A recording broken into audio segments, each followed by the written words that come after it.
at Ghosted with Criss and Paige. Today, I'm Criss. I'm Paige. And we have a very, very, very special guest with us today. Today, we have Damian Rucci here. What up? Favorite poet, one of the best performers I've seen, and using that medium as his art, like his canvas, I think it's perfect. But I would love to see him get back into music. Appreciate it. One day. Thanks for having me on, guys. Yeah, thank you so much for coming. We're so excited. We connected over Twitter. Yes. Twitter has, a lot of people hate on Twitter, and I do too sometimes, but I've met some great people because of Twitter. I kind of like it in a way, It's like people all scream at each other, but that's like anywhere in New Jersey, so I'm kind of just used to it. It feels like home. Right. So. See, that was my thing. I always feel weird shouting into the void. Just because, most times you don't expect responses. And when you do get responses, you're like, whoa. Yeah. But it does, I've seen it in action. It helps people connect really well. Usually I'm anti-Twitter, but It worked here because I posted some weird series of tweets, and then Mike Seltzer, that's how you say his name? Yeah, okay. yeah. I always never know how to say his last name, right? He tags you guys in this, you know what I mean? And then I was like, oh, wait. I also know who's in this podcast. Yeah. At GWCP_podcast on Twitter. Thank you. Yep. Follow them. Shout out your Twitter too. Don't feel shy. At Damian Rucci. Perfect. Yes. Seltzer actually led us this way. Shout out Seltzer. God. We love He's you. the best. He really is. I don't care if it's diet seltzer, regular seltzer, flavored seltzer. He's the best all the time. Refreshing. And today, we brought you on here because you have some fucking spooky shit. Yeah, my experience with the paranormal, as I've gotten older, has kind of changed. It's kind of weird, right? Because I grew up in a perpetually haunted youth, I felt. Ooh, okay. Where the paranormal was ever present. It was part of my family. It was what I experienced, what I saw. But as I got older, I discounted all of those experiences. Okay. So I said, I had a very traumatic youth up until the age of 4 years old. I said, dissociation and learning about mental illness. I said, these are all just the products of an overactive imagination protecting itself from the scary big outside world by coming up with other scary things. Yeah. But they have no guilt attached, right? It's not your father has problems, it's the ghost boogeyman, right? Yeah. But then, so I lived in this way, and then as I got a little older, because I'm an old man now, I'm going to be 30 in 2.5 years, but now I'm looking back at things, and because I've had shared experiences, and I think shared experiences, I've had weird shit happen, and is it spooky? Yeah. Can it be explained by science? Maybe. I'm not a scientist. It scared me. But when you have an experience with 3 to 4 other people, that's when shit gets shit's weird. Fucking weird. And I've had those. And I used to do a party trick because we'd be at a party, and I don't know why people would be like, Damian, tell a story. And I'd be all drunk, and I'd tell some haunted story. And they'd be like, nah, you're kidding. And I always had 3 guys who I experienced these, and I'd call them. And they'd be like, yeah, it's true, right? Just I know why he's calling. Yeah, right? But, my experiences have, the one I put on Twitter, I guess I'll talk about first. Yeah, that'd be a great segue, into everything. Yeah. So, I grew up in a trailer park. Well, I lived everywhere. It was one of those. My father had this great idea how to save money. He wouldn't pay the rent, so we'd move in a different apartment every month, right? Yeah. So I'm like the mayor of New Jersey. I've lived everywhere, but I grew up in a trailer park from 5 onwards in Hazlitt. Well, West Kingsburg. I'll get stabbed if I say that wrong. And my friend Dylan, my mom was at work. His mom was at work. My nan would watch us. And so we just patrol the neighborhood. Yeah. And just come up with trouble and fist fights and adventures and everything, An experience I'm not sure the future is going to have, Yeah. But there's always scariness. And it's spooky, and we always scare each other and stuff. But there was a trailer next door to my friend Dylan's. And I know this old man lived there. He was a Vietnam veteran. I think he might have been missing a leg from my memory. But he's a very sweet old man. His name was Bill. And Bill passed away. I remember when that happened, and they cleared out his trailer. And I'm not sure this is where things get weird. Okay. Because me and Dylan discovered that we can get the trailer. Oh shit, that thing is open. And we're like 8 years old, right? So we're not old now. But I was having these nightmares. Not nightmares, just like heavy dreams, like super surreal dreams about Dylan and I going into this trailer. And it was like dusk, you know, and it was empty in there, wooden floors. And we would walk in the trailer, then all of a sudden, the entire trailer would turn over onto its side, and there'd be a loud noise, and like something bad would happen, and that was it. So I had these dreams all the time. Oh. Yeah. And Creepy. talked to my friend Dylan, and Dylan's like, dude, that happened. We were in there. Pardon? Right? I was like, huh? But, and he was like telling me about, it's like, yeah, you remember? And so then we said, okay, we made up that part about the trailer turning outside. How could the trailer turn How does outside? a trailer turn upside down? So it wasn't until a couple years ago, I was on LSD and I was tripping. And I was sitting up there just thinking, and I had the most frightening realization. Now, this doesn't prove that this is true, Yeah. but perhaps the trailer didn't turn on its side. Perhaps. But I was pulled from my legs to the floor, which altered the way I looked at the trailer. Okay? Because I was... Oh, right? shit. So I remember I had that realization, and I'm not saying like there was like a weird, spooky boy toucher in there. Yeah. I don't even think so. I don't even think it's a ghost. I hate using the term ghost. 'Cause I think that the paranormal is a much Bigger spectrum than that. weirder thing. Yeah. I think it's such a weirder experience because like that, right? Like, was that fake? I don't know. I don't think it was, right? I remember it clear as day. Yeah. Right? Like, it makes sense, right? Like, so if I'm running and I fall, this whole room's going to be on its Everything side. Yeah. is gonna be exactly the Right? perspective gets flipped. Literally, if I fall down, I'm gonna be staring at the ceiling. And like that, I called my buddy, and he's living down in Florida now, and I was like, dude. And he was like, you know, like blew our minds, like, because I think I was tripping. I think I just moved a weird way, and I noticed that the room turned. yeah. And I was like, and you know, when you're tripping, you're like, whoa, man. Like, The neurons that are firing at different directions are like, wait, whoa. I've seen this before. Wait a minute. I think I get it now. Yeah, and like, I don't know, that was definitely a bizarre thing. Yeah. And I feel like we were just utterly surrounded by the paranormal, and like both of us were like, you know, honestly, we don't come from the best of stock. The two of us, probably mental illness, you know?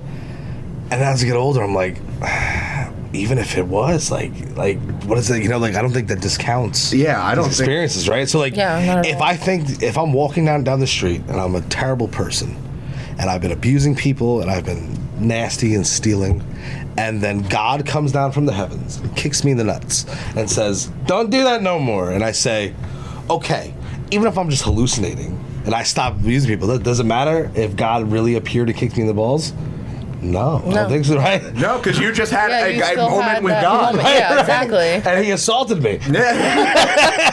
Sometimes you need a swift, kick in the boys. But at this point in time, I think that, you know, what is the differentiation between having faith and understanding that and having something that you don't understand happen to you?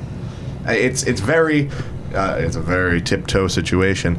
But, Right. you know, just because, like, there's faith and that we believe in God, and then there's the chance that maybe heaven isn't exactly what it's described to be, and the afterworld, truly something that we don't have the ability to reflect on or to describe, because we just have not. No human's ever been like, I came back and it was wonderful. Like 20 days later. Yeah, right. You know, I think the theory of paranormal things that shook me to my core the most was I had this science teacher in high school, okay? And really cool guy. I won't say his name because he's still teaching at Keyboard High School. Italian guy. And during Halloween or like Christmas break, he'd always do a question and answer with the class. And the people I went to school with would just ask the most benign, stupid questions, you know? And this man, like, worked on targeting systems for Middle Eastern countries who aren't supposed to have nuclear weapons. Oh. Right? In the 70s. Like, this dude's like qualified and like a genius physics. So I asked him about ghosts, about paranormal. Okay. And I thought he was going to shut me down. And he said, as a scientist, I cannot comment on things I can't measure. He's like, I'm not an atheist. I just can't measure God. I can't measure spirituality, so I don't have a scientific opinion on it. He said, but how do we know what we're seeing is the afterlife? He said, I think us people, we're so worried, and we think that time moves from A to B. Yeah. He goes, it doesn't. Time is not linear. No, it's not. And that's why I think things overlap. Oh, 100,000%. Oh my God. Yeah. Like, you always hear those stories. Like, you ever been to Gettysburg? Oh my God. I've been there like 6 times. I want to go so bad. My friend has an old field hospital that we stayed in for our after prom in Gettysburg. He's actually coming on next week to talk about this because he's been going to Gettysburg. He still has the place. I love Gettysburg. Dude, that's where I've seen some fucking shit, man. Gettysburg is when I had it after prom. I've probably told the story a million times. There was a ghost in the picture that I didn't realize till 4 or 5 years later. I did a project on this picture. Never realized there was a face in between the lattice work on the bridge. Horrifying. Media like photographs, video games too. That level of horror scares me deeper than I think actually experiencing it. Yeah. Because like you were there in that picture. You had your complete world view and you did not recognize something was wrong. Something. Right? Yeah. We have quite a few photo evidence of things like that from different investigations. Yeah. Which will be, if they're not up on Instagram now, they will be. what is our, oh crap, I forgot our Instagram Ghosted. handle. No, Ghosted WCP. There we go, guys. If they're not up now, they will be in the next few days, but I have a lot I want to post. Yeah, that's it's incredible because I think that our experience of the world is completely muted. And I think obviously we can't see the full spectrum of colors. We know that. Like, we can't see radio waves. We can't see the things. But also it's like, I think it was Aristotle or somebody said, if you grabbed the fish out of water and you showed it around, and you put him back in the water, how would he explain that to the fish? He'd be like, you won't believe it, dudes.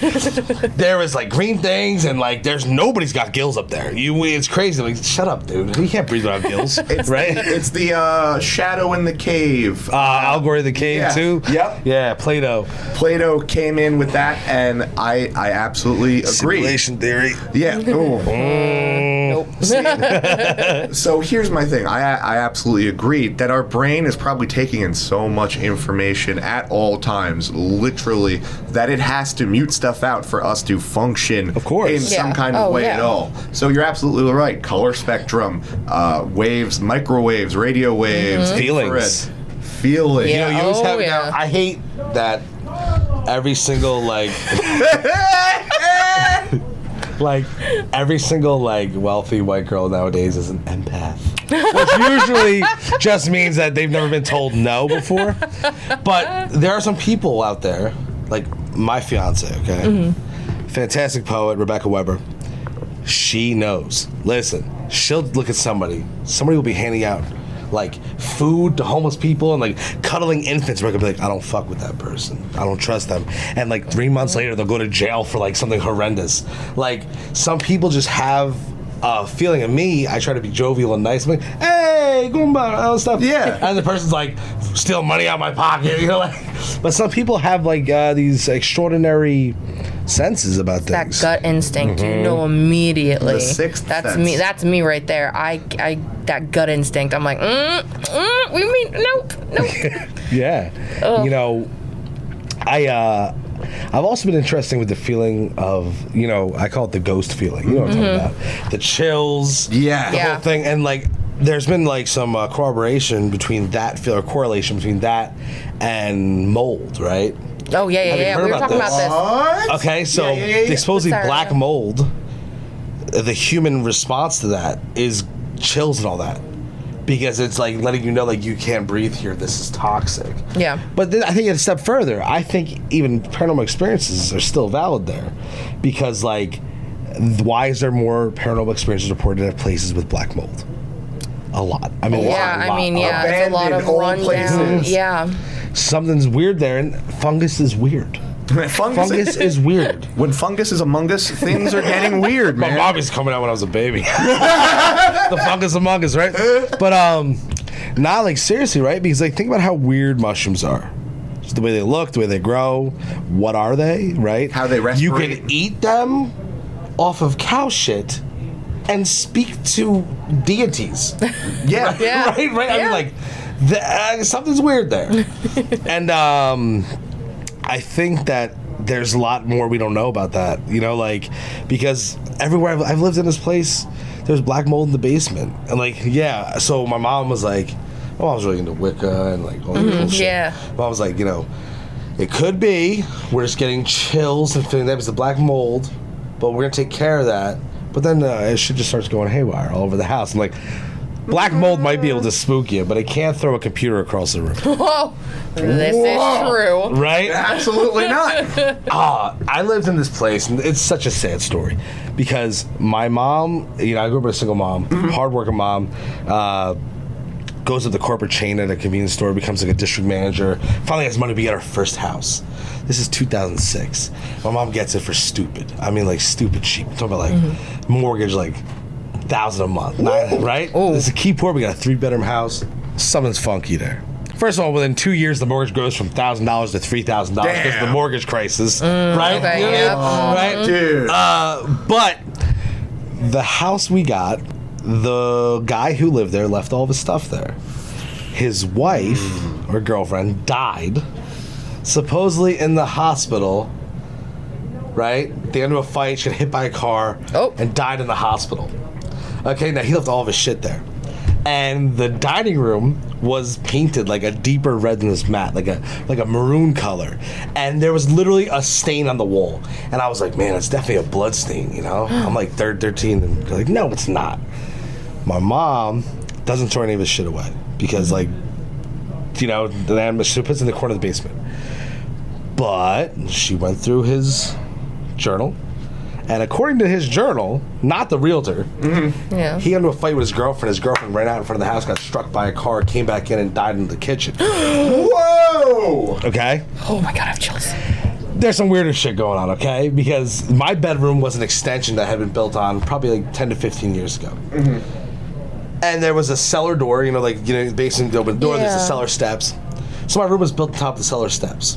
Okay. So you would think that you would close that off.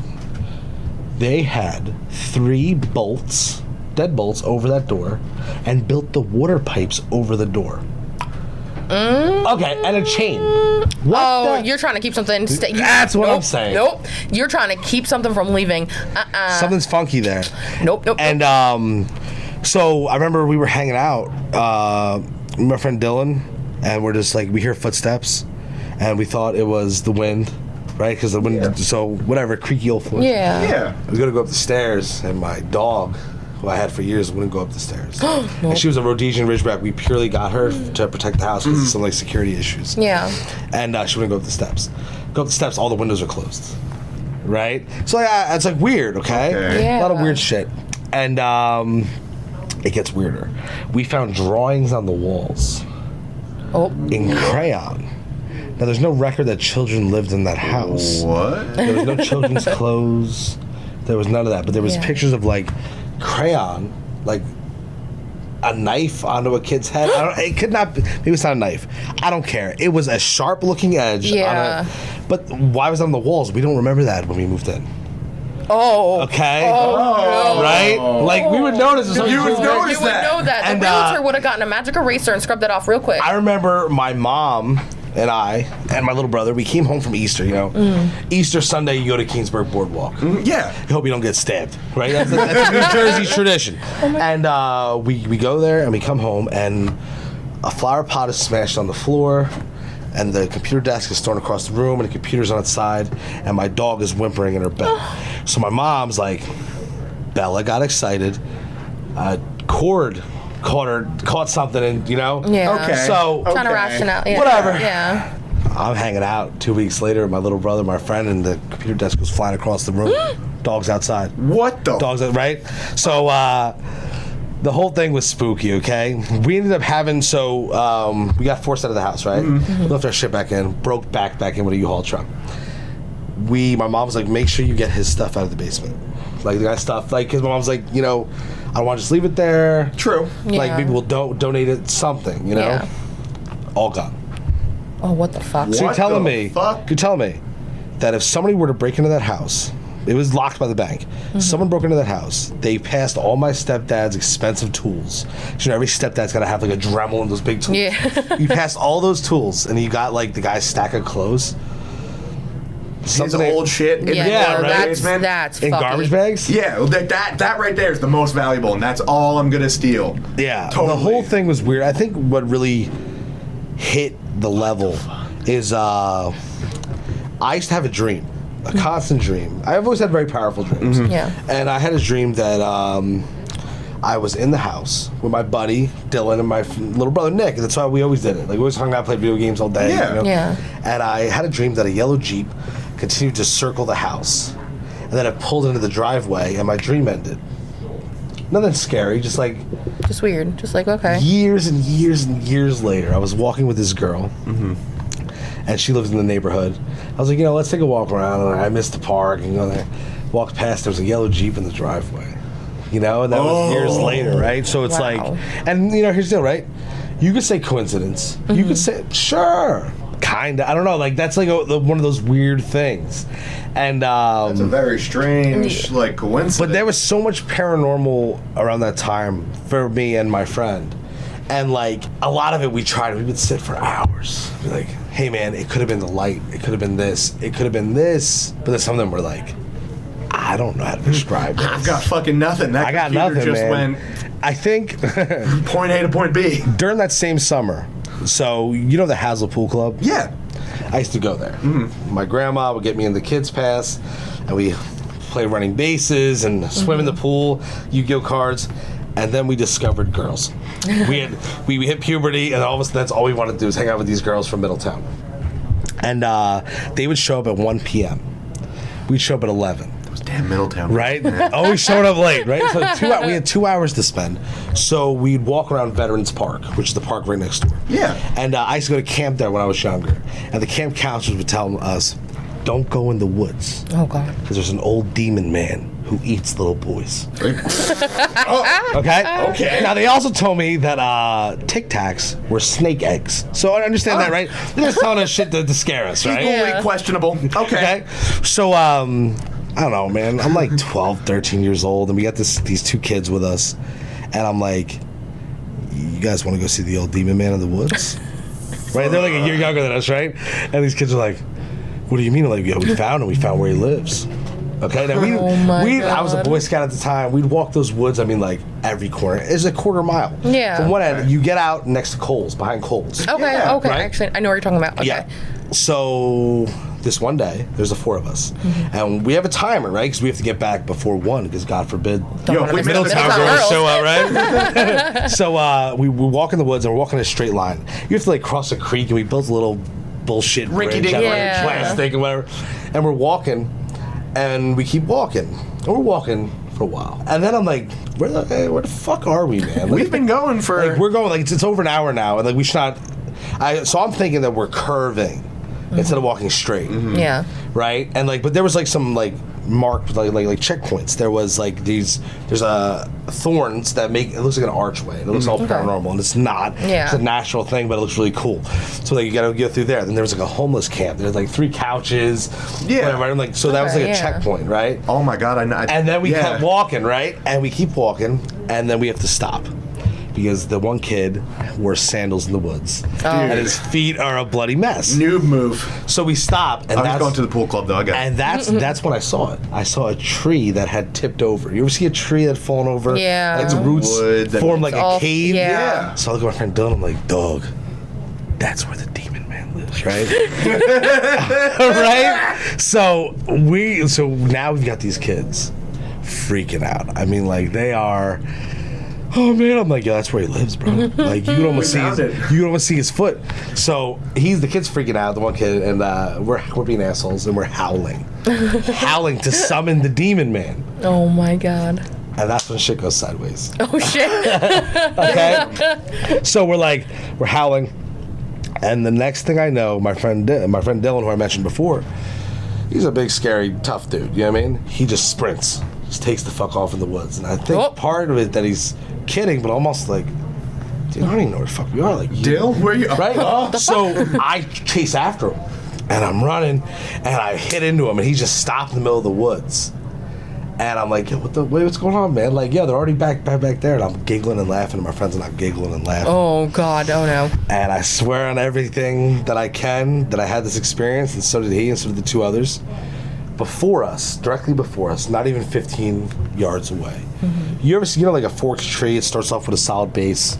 And yeah, and then splits, yeah. There was one of those. And between those two branches, we saw a pitch black silhouette. Oh, no. Of a person directly between the two limbs. And it was staring directly at us, I think. Like standing or like standing. Crouching? And then it did, so I know the audio listener's not going to be able to see this, but it did this. Oh no, that kind of like, let me just kind of puff up and look at you. Yeah, kinda, and shrink back. And so it took us 2 hours to walk to this point in the woods. Oh, how the fuck? Right? Mile. We got back to Veterans Park in 5 minutes, running.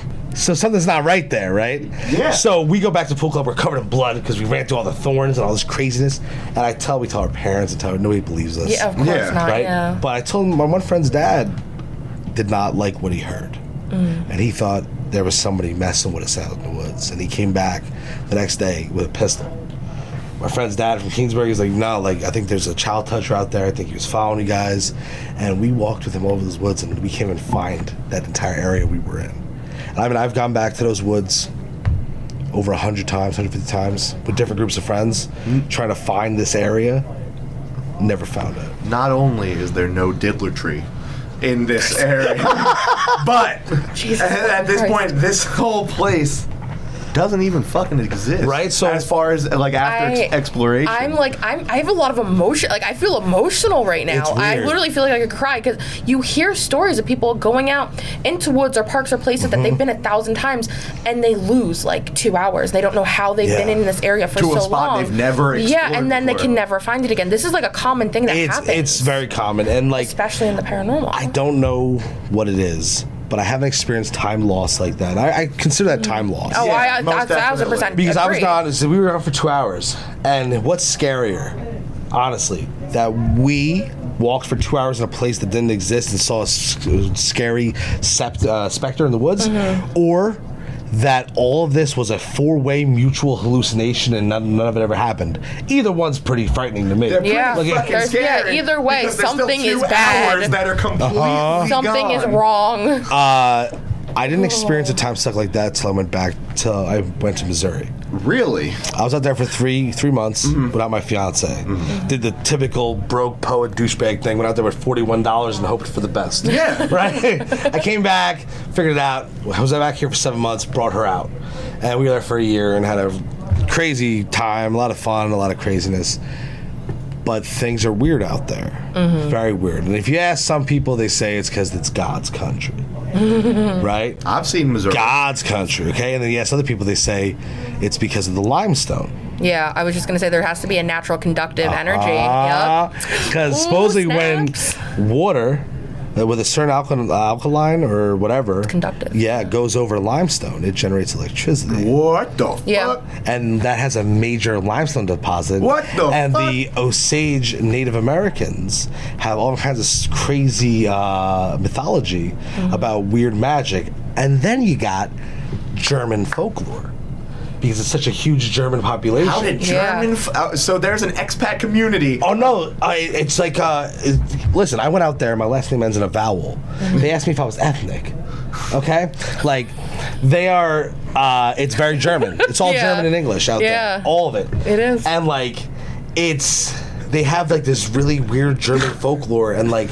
A lot of places have fairy doors. You ever heard of a fairy door? Yes. Okay. I had a fairy door in one of the places I lived in. Oh, cool. That's weird, right? Whoa. And like, a lot of stuff's weird out there. And because the Midwest looks a lot like Germany, a lot of parts, the same level of really agriculture. You can do same things. So really, a lot of these immigrants, when they hit the coast, they were like, "Uh-oh, the Irish and the Italians are coming." we out, right? And they went to the Midwest. And a lot of weirdness. So we would drive. Everywhere is a distance. Oh, but yeah. it's not like here, right? We got to drive 25 minutes to go to McDonald's. Yeah. But there's nobody on the road in those 25 minutes. Dude, and it's like... That's the most fucked up part. It's every great, though. time. It's like coming from New Jersey and being over there. Every time it's just like, so where is everyone? But you kind of like it, right? Because you're like, oh, wow, I haven't honked my horn once. we haven't yelled at anybody. No one's tried to drive me off the road because I want to be in the left lane doing 100 and a 65. But Thanks. there was like certain things, right? So like we would get weed off this old dude, right? Mm-hmm. Super sweet guy.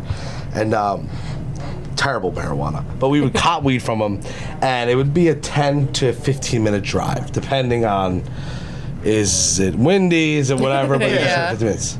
Sometimes we get back from his house in under 5. And you can't speed like that there. Yeah. Because the roads are windy. And we're driving a shitty ass Nissan Versa that's like barely living. I mean, like half the car's dragging. It's like it's just trying, right? But we sometimes, I mean, like drive from his house, going 70 miles an hour. That's the speed limit out there. Mm-hmm. Yeah, because it's God's country, right? Yeah. And we just show up at home sometimes. I'd be like, how did that happen? or even worse, we came from other roads, and they'd be like, what time is it? It's 8:31. We've been driving for an hour. No, we fucking haven't. I've taken the same path. Right? Like, how the Time vanishes out there. And it's a very weird thing. And like when they bring me out, so when I was at the residency, they were like, you know, time's different out here. They always say time's different. Nap, hang out, relax, time doesn't matter. And it really doesn't. I mean, like, it is the culture where the standard of living is so cheap. Mm-hmm. A part-time job, you could have a car, you have a place to live, you could probably go to college. So nobody wants to work. They're like, oh, why don't you work 40 hours? Because I don't need to. Right? So there is that different vibe, right? Mm-hmm. But also, nobody's going to strive to do more either. Yeah. It's not very common out there. But it's the spookiness. I mean, like, shit's weird out there.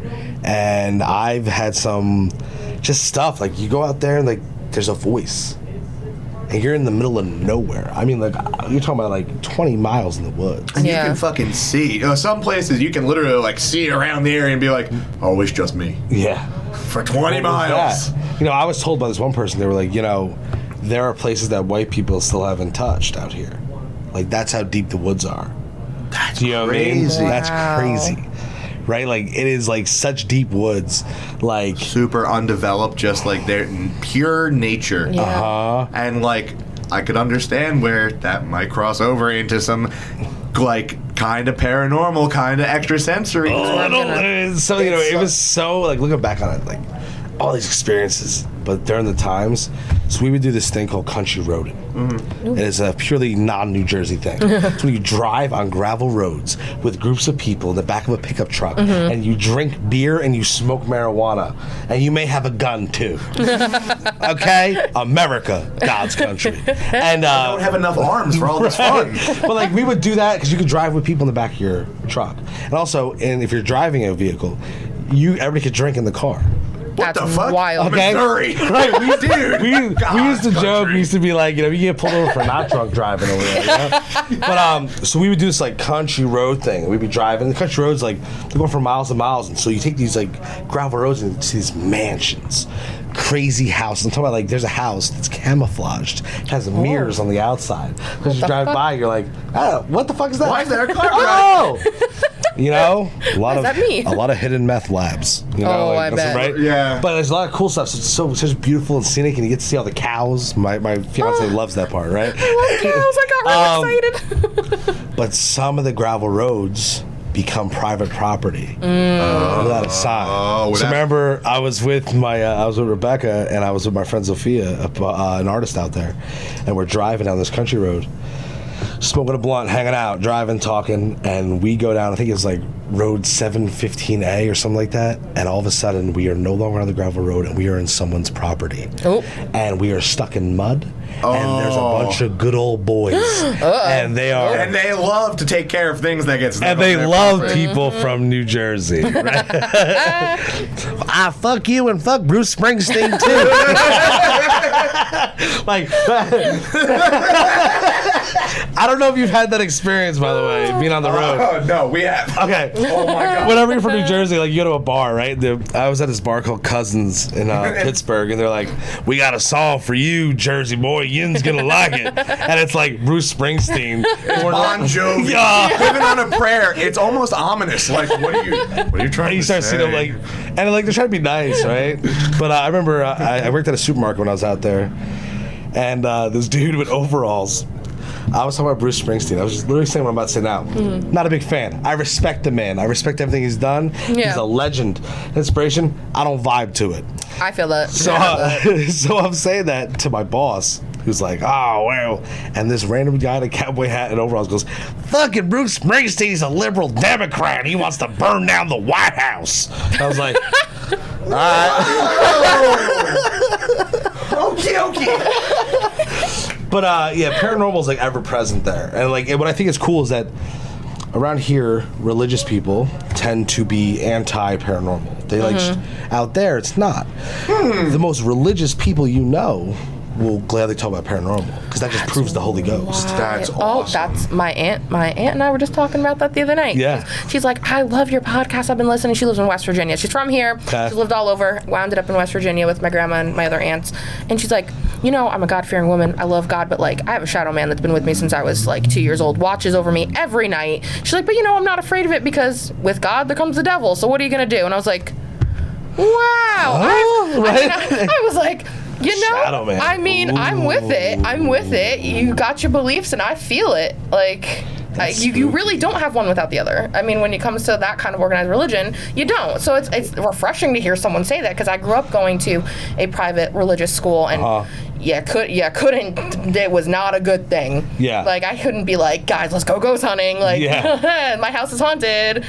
No, you can't talk about that at all. The shadow man thing is such a Everyone. That's what I saw in the woods, like a specter, like a shadow. Oh yeah, right. Sorry. No, I'll cut that. You can't touch the mic. Every time. I'll start again. Sorry, you just look like you're about to croon and go in. We were talking about this, and I had personally said to Paige, every person technically has a shadow You man did say watching this. over them, because that shadow is death. I like that. That is the shadow of death. I thought you were going to say, like, the crackhead living in the alley, right? Because we are in New Jersey. Well, when you're born, No, but you're right. that's Yeah. exactly it. Yeah. And some people say that God keeps it away. Some people say that, the universe keeps it away. It's just how you explain things that are unexplainable. Yeah, definitely. And I think that's very interesting. That's like archetypal. That's like, is the sight of these shadow people, right? Is that like the personification of death itself, right? Like, and how close they are, like, like you see those pictures, like it's like a picture and there's like a shadow person in the back. Yeah. Is that like death itself, like some sort of like metaphor of life? Like, I don't know, because the idea of a specter is freaky. Yeah. And they're also ever present in certain drugs. Certain drugs, there are shadow people. And it is like a universal experience. Everyone who's done these things. Why? Like there's no scientific reason why you see a shadow person when you do certain Why you drugs. perceive that. Well, you are opening your mind up to something.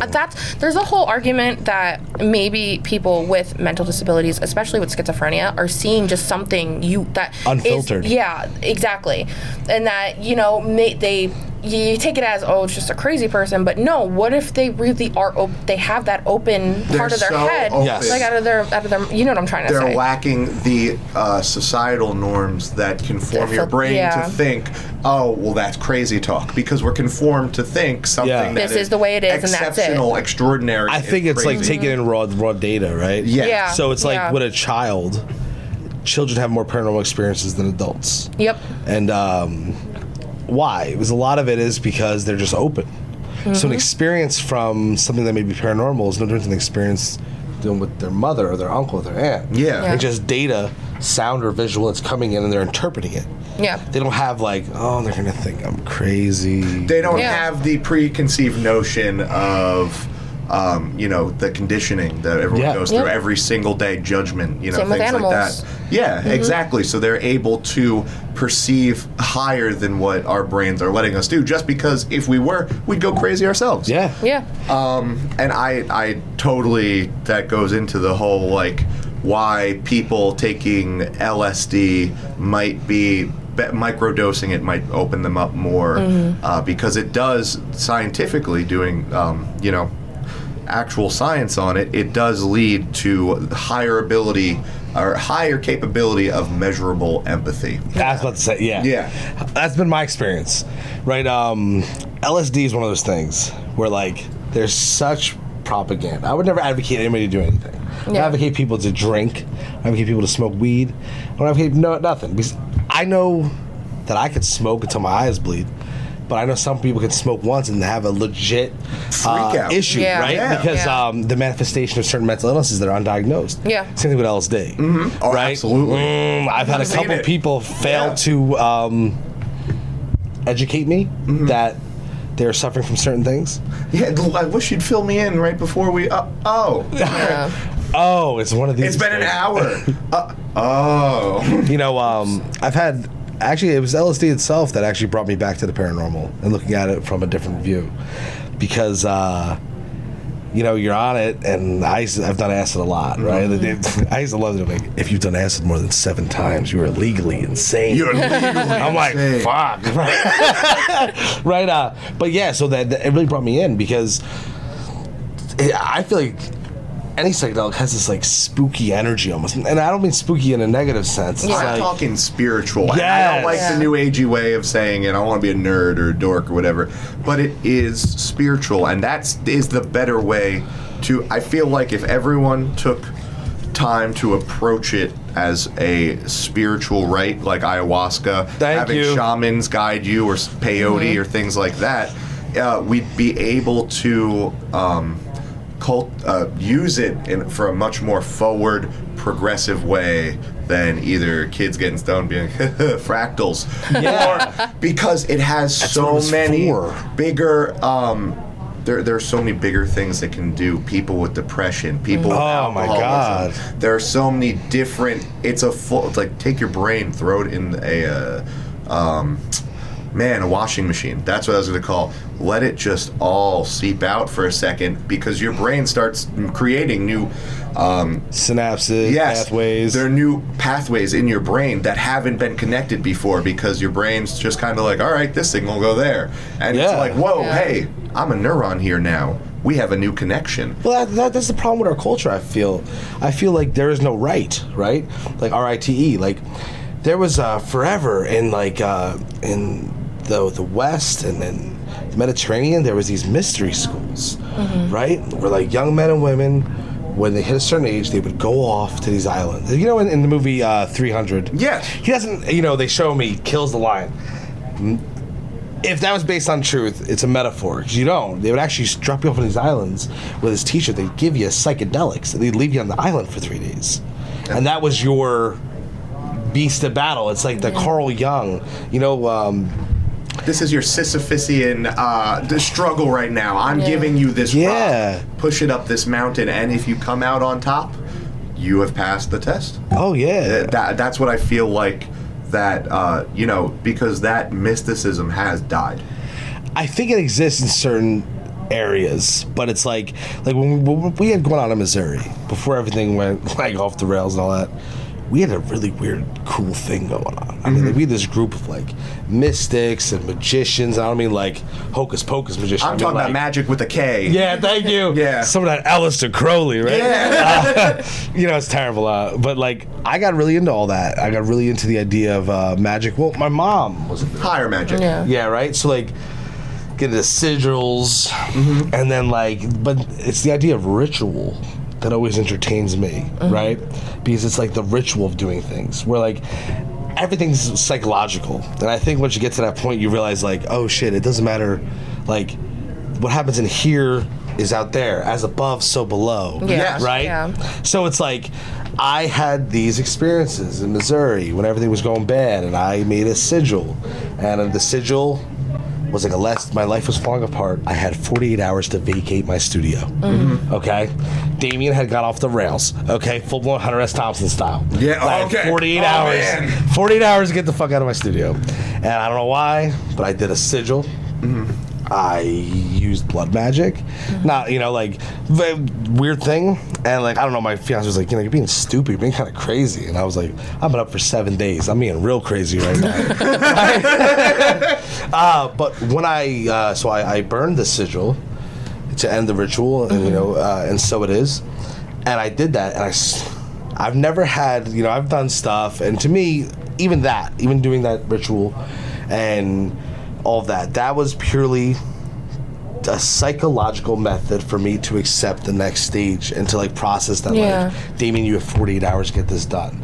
It wasn't like me asking God or the heavens to grant me this power. It's really just asking myself. Right? Yeah, you're just giving yourself the power, letting it's yourself. It's the vehicle to move energy from one point to another and to bring I mean, see, when they talk about in Magick energies and things like that, they're talking about literal, like, vocal waves have energy. And so I think that when they talk about oral tradition and things like that, it's the energy passed on from person A to person B, and it is some type of spiritual moment. But in doing ceremonial magic like that and being practiced, I feel like that it is using that as a manifestation to push 100% through something that's going on, because that's what unfortunately, or maybe fortunately, we're all human experiencing the same problem, and that problem is the mortal coil. Being trapped to this meat body. But yeah, I think that I absolutely agree that. So what if you were, that sigil was the weirdest part is that the catalyst. I lit it on fire, right, to end the whole thing, and I've never had anything like. I've never done a meditation or like a mantra or some sort of magic thing where like all of a sudden like the walls started shaking and like but I lit this on fire and the paper turned as it burned. Now granted, like, let's be straight, there could be a psychological reason. The wind could have been a certain way. The paper could have burned a certain way. The burn pattern. The fan could have been on, but it burned into a rose. As it burned, it literally spun like this into a flower. And then it burned. And I was on a lot of drugs. Let's be honest, right? Like, I was definitely fucked up. But also, like, that was a real experience. Yeah. Like, out there was a lot of weird mysticism, and we were doing magic, and we were, like, craziness, and there was, like, and I definitely, like, missed that. Like, that's a weird thing that I never came up with. Like, I'm at this hippie festival and there's 500 people and they're all doing some sort of like chanting mantra. Some mindfulness mantra, some Ram Dass. Because there was a Burning Man subsect. So every state has a Burning Man. Like there's a regional burn. I don't know if you guys are familiar with Burning Man. Yeah. Well, like the idea of it, like, so at these regional burns, they'd build this huge thing. And it's supposed to be the representation of yourself, and you're through the fire. You're creating like a phoenix. Kind of. What they do is they build this huge effigy, and usually at this one I was at, which is the Gateway Burn. It was a castle, or so you hang out in this thing. It's like 3 stories high. What? And so like for 3 days, you're up there and people are having sex and people are hanging out and people are just chilling and making music and art, and then you write your concerns on the wall. And on the third night, the effigy, you like write it on the wall with a mark or whatever, And on the end of the night, they burn it. The third night, they light it on fire. And then everyone's butt naked, screaming, running in circles. And I'm like, this is what these Christians are terrified of out here. It's true, right? You mean, like, because they always say like this, they're like, I don't know what they do. They probably run around naked and howl at the moon. And it's like, well, I read the Crucible. Yeah, it's kind of. And then I'm out there, I'm like, oh shit, they really do. But a lot of weird cult stuff's out there. I mean, like, not even negative, and I use that word pretty loosely. Yeah. But like, a town of 1,500 people over 10 miles. The level of magicians, witches, is so large that even So cool. I don't know that many people in Monmouth County. Yeah. Now, I know tons. Like, I know a good deal of people who go to East Meets West and buy a tarot deck and claim that they are a witch. Yeah. But, like... This is But with their nitty gritty, Starbucks. real stuff. Have you heard about... I'm not a fan of TikTok, okay? I was just thinking of witch talk. Okay, there was a thing where these witches cursed, put a hex on the moon. Have you heard about this? No. Oh, okay. So supposedly, witch talk. Yeah. All these witches put a hex on the moon, and this is like a huge bad deal. A collective hex. Yes. On the moon. Because no one's ever put a hex on the moon before in a large thing like this. So now another group is putting a hex on them, and there was like some sort of weird. This Are is they having a witch turf war? I love it because like most of these people are just like super rich kids, right? Yeah. With their $500 tarot card deck their daddy bought them off Amazon, right? My God. But that's weird shit. Yo. I need that part of witch talk to come up on my TikTok. Listen, phone, I know you can hear me. Witch talk, moons, give it all to me. So when I heard that, I saw it on Twitter. It was like some sort of Twitter thing, and I was like, I gotta check what this is, right? So what's this really about? Because like a lot of magic turns people off because like they think it's woo woo, they think it's all phony. You know like, how many people just turn off completely after you say the word magic? Oh, It's literally like Harry Potter. I'm a Gryffindor. I'm like, nah. Is that what I mean? I apologize. No. And there's like some, obviously there's characters and all this shit. Like even the stories of Aleister Crowley. Like, Yeah. Aleister Crowley was just like a drug fiend, and he would tell these like women and dudes and be like, "Hey guys, you won't believe it. I talked to God. He said if you guys like beat me off 10 times tonight, I'll get a message." And they were like, Okay, let's do cocaine. Like that's what would happen, right? And like it's hilarious, right? Because like it was trolling. There was like trolling. Yeah. Like there's that great wizarding battle during World War II, where there was I forget Rudolf Hess. I think his name was Rudolf Hess. Was this high-ranking Nazi and super big into the occult, the whole thing. Oh, all the Nazis. They were And just Aleister Crowley challenged him to a battle to end battle the war of magic. Yeah, to end the war. So Rudolf Hess flies over Scotland in a plane without permission from the Reich, drops down completely covered in these weird emblems, lands into a Scottish field where the police are waiting for him because Aleister Crowley didn't show up. I love it. And I think getting into all that stuff really makes me believe that manifestation of focus and observation changes things. Yes. Like we used to always joke, because when we would party hard, we would do our drugs off of an Aleister Crowley book. Okay. That's so fucking right. So like, oh man, we used to always say like, if you licked that book, you'd be high for 2 days, right? Okay. But it's funny because like when I go to leave, I'm packing up the place, and we refused to touch the book again. There was something weird. We just left the book in the drawer. Like almost like that book had contained such like focus and energy, and also neuroticism, and also obsession. You totally gave it its own energy. It and the downside, right? So it had all these great experiences, like these high sexual energies, all these different things, but it also had the obsession and the need and like all these dark sides of like drug use. And I feel like we couldn't even touch it. Like it was a weird thing. Like we just left it.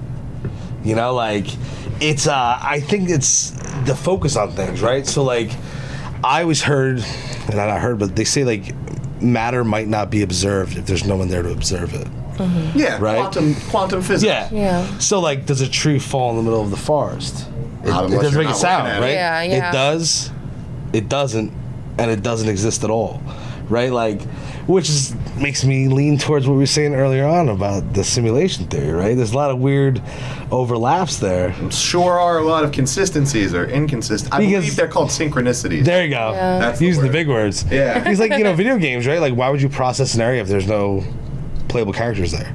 Yeah. You wouldn't. That's a waste of resources. Why am I going to render that? Yeah. That sucks. My CPU is not going to process Right? that, dumbass. Yeah. So what I would do is this is a weird segue, but they're talking about VR. VR is super cool because I think it's a new way to conduct crazy spiritual things because you're literally going through different realities. I agree. Whether you want to believe it or not, that is a different reality, baby.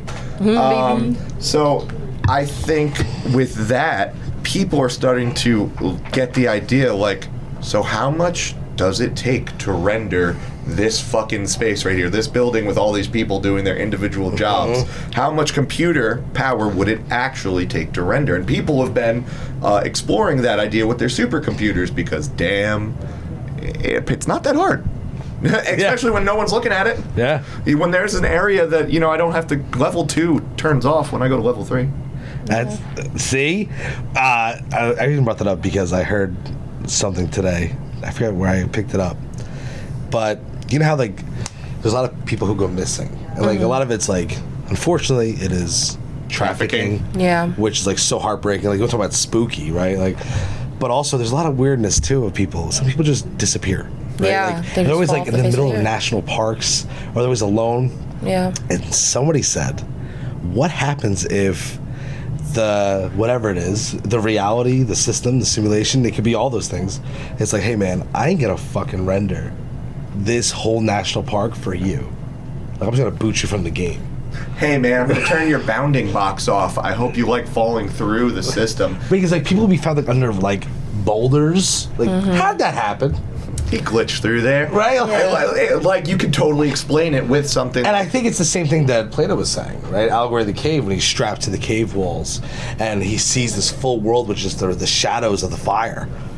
But he's really he sees everything going on and he's like, wow, those shadow beings over there are fucking wild. Yeah. But if he were to finally leave the cave and then go back and tell his cave friends, he'd be like, yo, outside this door, shadow people are cool, but have you seen the world? I think and that I think he's fucking nuts. Yeah. I don't know what it could be. Honestly, like, I say simulation because it's just, to me, it's the new thing. It's galvanizing, and also it's one of those things that makes sense. And that it's to me, it's like, oh, but I think it's a lot weirder. I think that, like, I don't think we can comprehend. I think shamans have been sitting on this for millennia, eons, trying to describe what, where, why, how we all came to this petri dish where some weird amphibian decided legs were cool one day.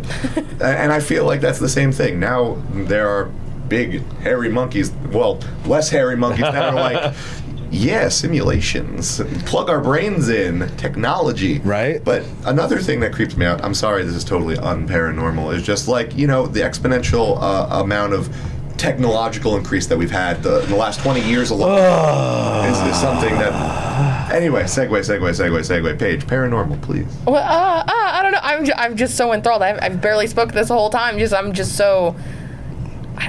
overwhelmed with, like, this is so cool and so intrigued by everything you guys are talking about, because we don't really talk about this a lot. Yeah, right? You're right. I think it's all connected. The reason why, like, I'm not trying to hop around, just like, everything's connected, right? So, Yeah, it all comes back. It all does, Everything because, like, together. what are these? Everything comes back to our perceptions and the way we're taking in data and the reality, right? So it's like, is it a ghost? What is a ghost? Is a ghost just energy? Is a ghost just a replay of, since time's not linear, it's just repeating in that moment there? That's like a residual haunting. We bring this up all the time. Yeah. It's just a little, like, replay of time that's happened. But then what's up with children, right? Like, children have these weird experiences that, like, I used to watch my nephew, and he would stand in the corner of the room and talk to the man. Mm-hmm. And what's even creepier is that, so I would tell my sister, I'd be like, there's a man in here, right? And, like, no, that's so, So he did. It was never like a weird thing. The man would talk to him before he went to sleep. And I was like, maybe that's God. Like, that's his perception of God. You know, like, but no, it was the man. And so my niece, who's 7 now, when she was little, the man would talk to her. Oh, shit. And what's even creepier, the younger niece. And they've lived in all different places. It's not like one house. Yeah. I have a baby niece. She's 2. And she woke up my nephew because there was a man trying to talk to her in the room. Wow. So what is that? That's weird, right? That's like a weird thing. And like me, I'm bringing this up because my mom told me to bring it up. Okay. Okay. Yeah. Right? Please. Yes. So I don't have memory of this. My memory of this is very loose. But I had an imaginary friend. Okay. Okay. When I was like 3 or 4, I was living in Belmar, and his name was Frank Rizzo, which wasn't that weird because there was a politician named Frank Rizzo and an actor in the 90s named Frank Rizzo.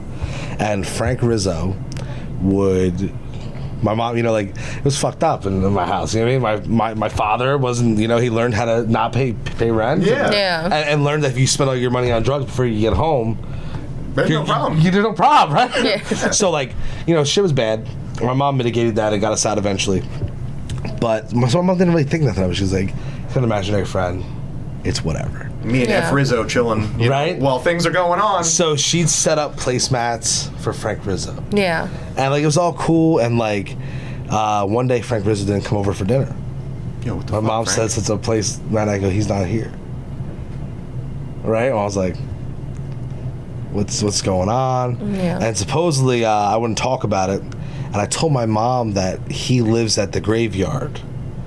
Which obviously, to me, when I first heard that, I was like, oh, that's so cringy and corny, right? But no, right? So to me that says that is a youthful understanding that the person I'm talking to is dead. Yeah. Okay? Obviously he doesn't live at the graveyard. Like, that's like yeah, but this is the only human language that I can use to convey to an adult. And my mom starts getting freaked out. She's like asking all these questions. And I looked at my mom. I go, I can't tell you who he is. He told me not to tell you. He's a year older than me. My mom's like, and then I looked at my mom and I said, Frank was your baby before me. And my mom had a miscarriage. Before I was born. Was chills, baby. Oh my god. Right? Chills. Oh my god. So I actually I have some very rudimentary memories of this experience. I have a memory that a little boy would visit me in Belmar on a bicycle.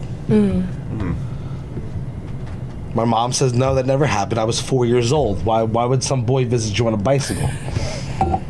Okay? And I've never had any experience with that, except one.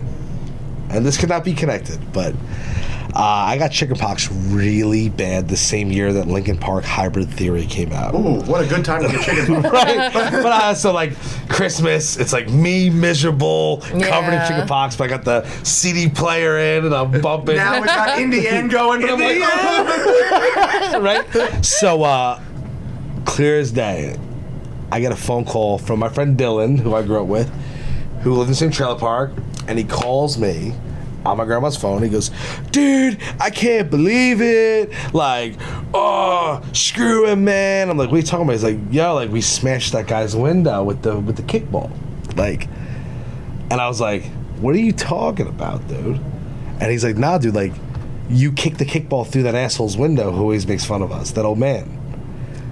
And I go, Dylan, I got chickenpox. I haven't left the house in 4 days. Dylan and his mother claim that I knocked on the door at 7:30 in the morning, and me and Dylan watched video games, played video games, watched movies, and played kickball. My grandmother, my mother, and me, and my little brother, I never left the house. Doppelganger. Weirdness, right? Now, I will say this. There is another fat man in this area who was once an enemy, has become a friend in the music scene, JP Maurer, who kind of looks like me. But we did not know each other back then at all, right? But he is a doppelganger of mine. And I used to hate when people would say that. I mean, this guy really looks like, we look pretty strikingly similar. Right? And we were both in music at the same time. We used to like hate each other, and now we're like, hey, bro, you still making music? No. But like, yeah, that's like some weird shit. Like, and you know, I think these experiences are valid because they've obviously had some form of impact upon me and upon some of my friends. And it's like, what could be the explanation? That another random fat kid showed up to my best friend's trailer and he mistook him for me? Right? Let him in, play video games, have fucking kickball games. It's one of your best friends. I'm pretty sure to be able to decipher if this was really you got any chicken nuggets, man? Like, my name's David. I mean Damian. Yeah, Damian. That's what I meant. Sorry, bro. Right? It's those things are weird. And as I've gotten a bit older, it's been like trying to distance myself, but now it's like shit's everywhere, man. It really fucking is. It really is. It's like you can try and escape it as much as you want, or try to live in a world where you just kind of block it out. Yeah. But then you're just making it worse on yourself. And like even the smallest things, right? The smallest things are weird, right? And like I used to like ignore the weirdness, and I bet you know a lot of people like that who like literally like Godzilla can come down from the sky and they'd be like, nope. Obviously, dude, it's just like light reflecting on fog. I'm like, he's killing people. Right? Haven't you seen holograms? Tupac was that. Tupac, Coachella. But I remember one time, like even simple things like when you're on substances, it really doesn't matter what it is. It could be too much beer, too much whatever. Something happens upstairs. I don't know what it is, but you seem to be more open to, which is why like a lot of artists create under the influence of things, because it opens you up a little bit. Yeah. I remember when they were tripping and we're hanging out, and I got my fiance, she got me a bag for my birthday with a bunch of cool stuff in it, and there was a balloon. Very cool. Smiley face balloon. Okay. And also like Feliz Cumpleaños, because we always get each other like different language birthday balloons, right? So this balloon's there, and my girl's like, hey, like that balloon, like, can you get it out of the room? Like, yeah, whatever, like, okay. Like, I get it, you're tripping, I get it. And I look, and this balloon is kind of funky. Something's not right. And I go, it's a balloon. Right? Right? So the balloon, I didn't have, the windows weren't open, I did not have an air conditioning or a fan. This balloon is like this. So it's like, could you imagine it's like, I already know. Staring down, right? Staring down at me, right? It's staring down at me, and I'm looking at it, and it's moving. And I'm sitting there, and I'm like, I'm looking at this, I'm like, I need to get sober. This is the worst. This is what my grandmother warned me about. The Dare commercials are real. I am melting into the couch, right? So I'm looking at this balloon, and I go, fuck it, I'll take care of this. I jump up, I grab the balloon, and I bring it outside. I'm like, fuck it, just get out of my house. This balloon spins around, comes into my face, and I'm like, what the fuck? And then I swear to Christ, like a witch on a broom, shoots off to the fucking sky. Like, listen, whatever balloon, I don't know, like, but like, it wasn't being a dick or nothing. It was just like, what's up? Thanks, dude. I'm out. Right? It's like the SpongeBob meme. I'm gonna head out. Right? Like, all right, Bubble Buddy. Take the fucking bus. Like what? Like and like so. And if it was just me alone, I would never probably speak about this. Oh man, I'm just tripping. All right. I'm just tripping. Right? I'm gonna keep that to myself. You know. I literally only I always get obviously like birthday balloons, whatever, and I keep them until they start floating because I get irrationally afraid. I told Criss the other day, I was like, I need to kill them. I didn't want to cut it. I was terrified. Well, and to preface, my house is very, very haunted. Okay. It's 100 years old this year. There's 2 resident spirits that I have. Okay. One I've named Marie, one I've named George.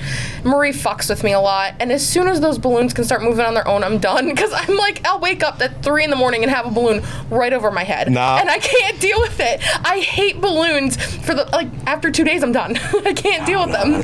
I feel like it's too easy to move. It's like when you have like like we were talking about with Kenny and Ari doing the flashlight experiment to talk to spirit. You know, you loosen it just enough that they could just use enough energy, and I feel like balloons are a great conduit for that because I can't. That balloon starts coming near me, I know something's coming after me. I get irrationally afraid. I'm like, nope. If I woke up with something even close, like I'm like, what? You know, like what's going on? That's. Couldn't even. My balloons always come for me too. I tie them on my closet door by my bedroom door, and I'm all the way across the room, and they're always coming at me. I'm like, no, thank you. And there's no air in my room. It's hot as fuck in there. There's nothing pulling it. You ever heard of that weird story called Jeff the Mongoose? Oh my God! I'm standing right now. I listened to a podcast called "And That's Why We Drink," and they covered this. Okay. And this is fill me in. Fucking Jeff the Mongoose is this. What is a spirit of a mongoose? Or so an these actual people mongoose? were like living in this house. And they fucking talk to people, and they claimed that there was a fucking mongoose living in the wall. Listening to this. He was like a 70 or 80-year-old spirit from India that came to the United States. But then they found out that was all bullshit too. The spirit was lying to them. Yeah, he would like fuck with them and chase the daughter. It would spy on the neighbors and be like, "Oh, you want me to go kill their cattle for you?" Like, this is like the 1880s, right? Like this is like, but also like, even that I give it a little bit. The 1880s were a weird time in America. Yeah. It was the rise of spiritualism, right? I was just going to say about spiritualism was rising. You know, like, here's the deal, right? Like, a lot of things came, like, the Ouija board. And, like, the Ouija board, like, itself was bullshit, but it could be used for real shit, right? Like, it's one of those things where it's like... I don't trust a Ouija board. You know, I grew up with that shit. My mom had a Ouija board that was passed to her. It's, like, a special one. Oh, and those are the ones you It's not called a Ouija board. Yeah. Because, like, Ouija board's like the Parker Brothers. Yeah, the Hasbro. Hasbro. Yeah. But, These like, are real this one is, like, only passable from woman to woman. Okay, and since my mom didn't have, her friend didn't have any daughters, she gave it to my mom. And, like, it's, like, wooden. And, like, when shit would hit the fan, like, my mom would pull out the wooden board. Do you know what I mean? Like... Mom, go get the planchette. Like, we got some contacting to do. My mom was like, oh, you're 14 now?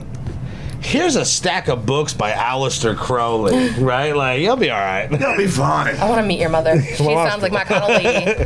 We can be friends. You know, but the paranormal, I don't like that. The residential is like, where I'm living right now, okay? Mm-hmm. There's some spookiness. The house is just unorthodox. Mm-hmm. Like, it was supposed to be a clubhouse originally. Like, this guy, he's a landlord. He was going to build this clubhouse for him and his boys. Cool, okay. So there's, like, tons of shit there.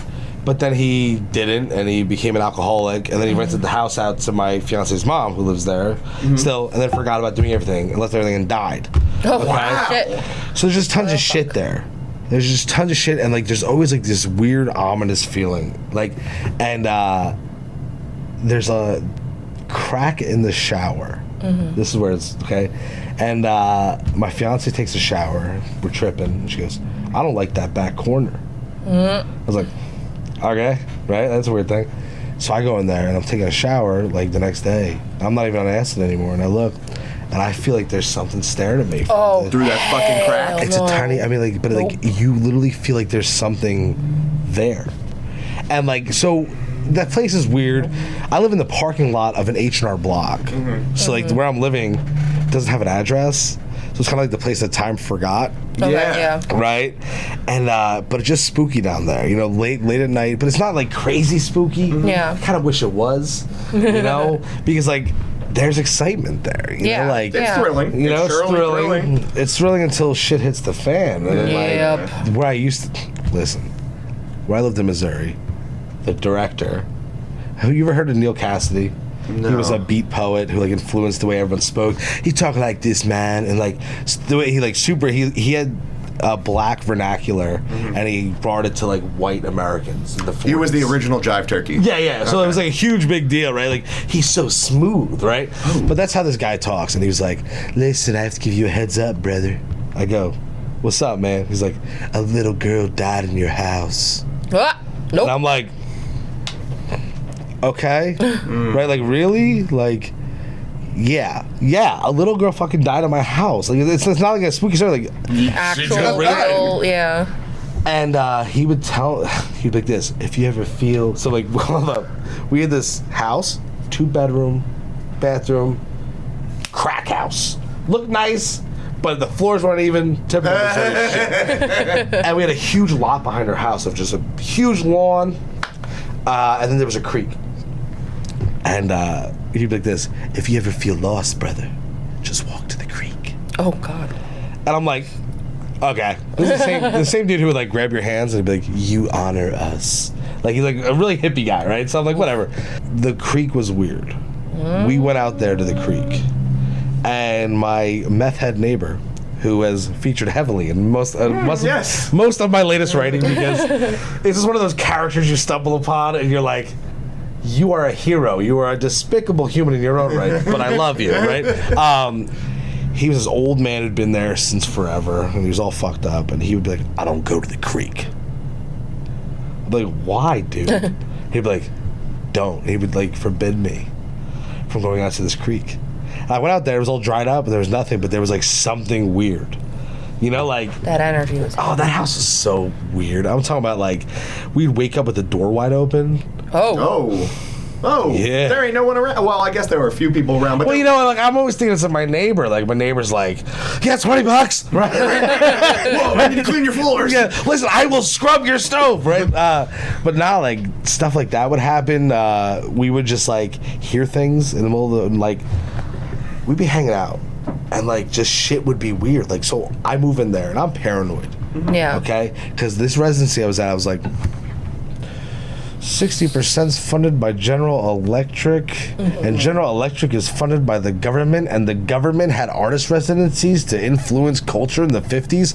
Definitely a scam. So I sent my buddy, the only skinny one I knew, I made him walk through the entire attic to find like surveillance equipment. Like a bug or something? Yeah. Something. And like he didn't find nothing, but like, I don't know, man. We would talk personally in that place.